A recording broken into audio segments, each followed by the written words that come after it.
Once again, you will be hearing the dulcet tones of our commentator Ed Leigh in that final.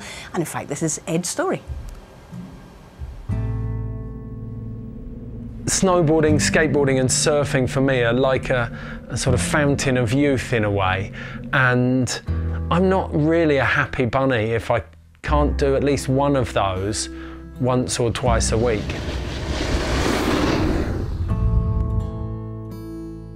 I started skateboarding when I was about 9.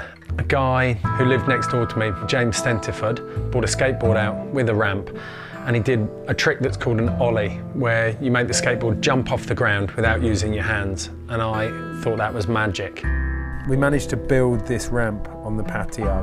My mum used to ban us from skating after 7 o'clock though, because it was too noisy.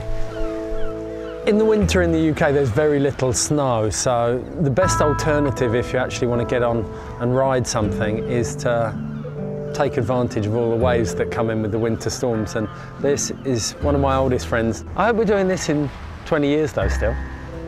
What do you mean hope? There's no hoping, we will be. James is a really important person for me, not just as a friend but almost as a yardstick. He has fundamentally altered the course of my life. You left and went off to do a winter season. To me that was, if James can go off and become a professional snowboarder, maybe I could too. Yeah, it's like everything, isn't it? Well, once one person does it, then everyone else believes it can be done.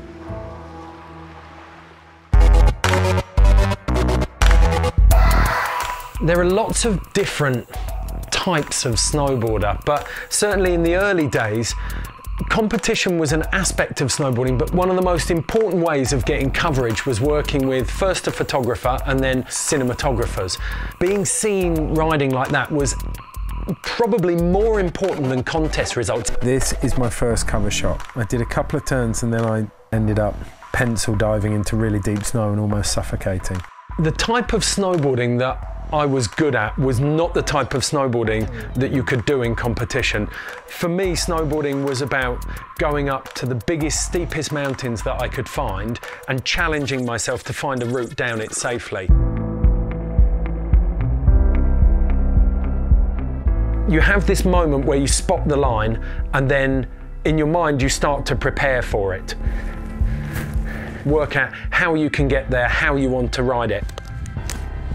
You've got to have the courage to say no. That's one of the most important factors. If it doesn't look right, if it doesn't feel right, if the snow isn't stable, you have to be able to turn back. You ride to the beat, and if there's no beat, you don't ride.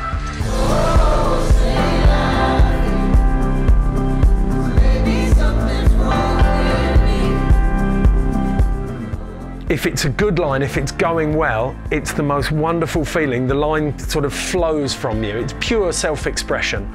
You're drawing this line on a mountain. It's a beautiful thing.